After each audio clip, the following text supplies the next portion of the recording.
¿Cómo lo hiciste? Si yo me acuerdo que hasta te querías ir al otro lado. Trabajando, Manuel. Trabajando. Palabra, Manuel. Confiaron en nuestra palabra. ¡Papá! El año pasado no nos alcanzaba. Para colmo hubo helada. ¿Y entonces? Nos unimos en solidaridad y nos dieron crédito. Y fue a la palabra. ¿Tampoco lo vas a pagar? Claro, la palabra es la palabra. ¡Papá! Además, la lana que regresamos queda en un fondo para obras y proyectos. ¡Papá! En beneficio de nuestra comunidad y de nuestros hijos. ¡Papá!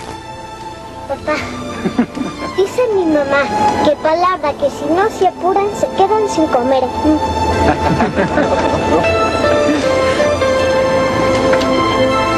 Solidaridad. Unidos para progresar. El 2 de diciembre de 1988 se puso en marcha el programa de solidaridad como primera acción de gobierno, el cual trataba de lograr mayor justicia social más allá de un esquema de transferencia de recursos o subsidios focalizados.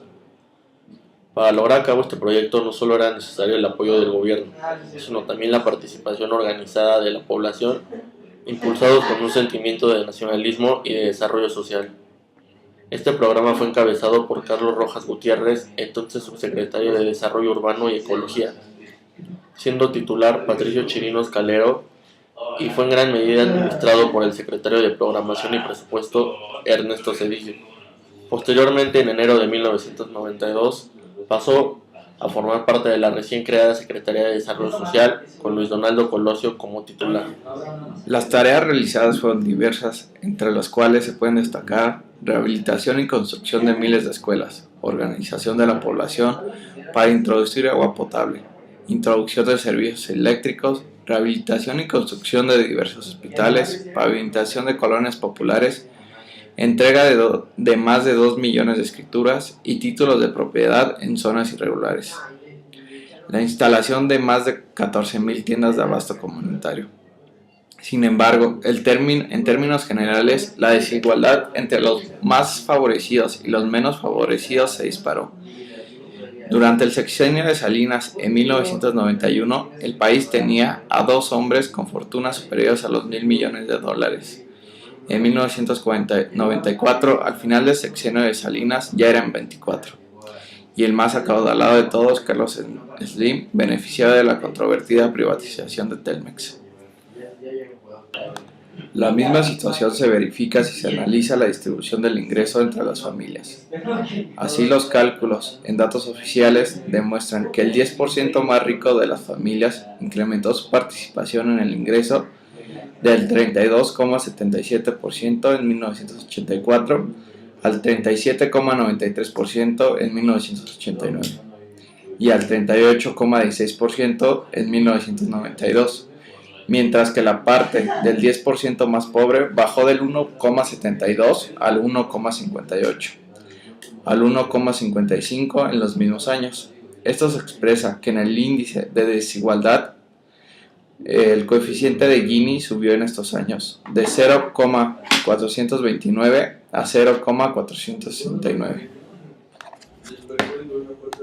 Las acciones del Programa Nacional de Solidaridad estaban orientadas principalmente en apoyar a la agricultura en zonas de alta siniestridad y a la diversificación productiva en el campo, así como impulsar y apoyar la multiplicación de proyectos productivos y la incorporación de la población a estos mismos, capacitando a los grupos, individuos o comunidades beneficiarias. De igual manera, buscaba promover la construcción, autoconstrucción y mejoramiento de la vivienda, así como la regularización de la propiedad del suelo, ampliación de la infraestructura. También buscaba consolidar, ampliar y mejorar la capacidad de los servicios de educación, salud, de abasto popular y de alimentación en los niveles estatales y municipales. Sin duda, uno de los efectos más claros del neoliberalismo sigue siendo el desempleo que se deriva del proceso de la llamada racionalización de las empresas, las cuales, para ahorrarse salarios y reducir costos, hacen frecuentes recortes de personal, a la vez que aprovechan en su beneficio los bajos salarios que se consideran que no deben ser inflacionarios. En efecto, las políticas de adelgazamiento del Estado generaron recortes de personal en las oficinas de gobierno. A su vez, con la privatización, muchas empresas paraestatales redujeron personal en las oficinas de gobierno. A su vez, con la privatización, muchas empresas paraestatales redujeron personal y no crearon plazas nuevas. Por otra parte, eran tan bajos los salarios, como se explicó anteriormente, que mucha gente prefirió no trabajar que aceptar estos salarios que se consideraban indignos. Todo esto aceleró el desempleo abierto y disfrazado y fue el factor que generó uno de los más graves cánceres del neoliberalismo, que aparte de la delincuencia se suma otro problema llamado el ambulantaje o economía informal o subempleo. Sobre ese punto están, por demás, las cifras, pues solo había que ver físicamente las invasiones de las calles por parte de miles de puestos ambulantes que definitivamente dieron a la Ciudad de México, Guadalajara, Monterrey, Tijuana, Puebla y otras ciudades un aspecto verdaderamente lacreante. Basura, congestionamiento humano, inseguridad, comidas antihigiénicas, ratas, contaminación y a fin de cuentas miserias. Existen muchos cálculos de la economía informal. El hecho es que se reconoció un 4% de desempleo abierto y el subempleo o economía informal de cerca del 30% de la fuerza de trabajo. Cifras verdaderamente conservadoras e imprecisas como las que presentó el INEGI sobre una encuesta de empleo y desempleo en México durante 1987 a 1990, en donde el criterio para determinar que una persona era un desempleado era el que no contaba con un empleo asalariado o por su cuenta. El tiempo de trabajo mínimo para considerar a una persona empleada es 1 hora a la semana. Para concluir, nosotros queremos enseñar el punto de que el programa Solidaridad fue fallido y de que el paternalismo en el gobierno solamente ha aumentado la pobreza y creado mayor desempleo.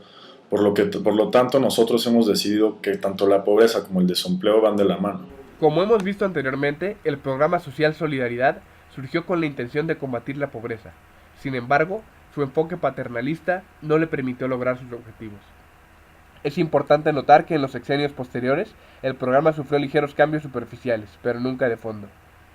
En el sexenio de Ernesto Zedillo, el programa se transformó en Progresa, mientras que en 2002, este se convirtió en el programa Oportunidades, sin tener cambios significativos.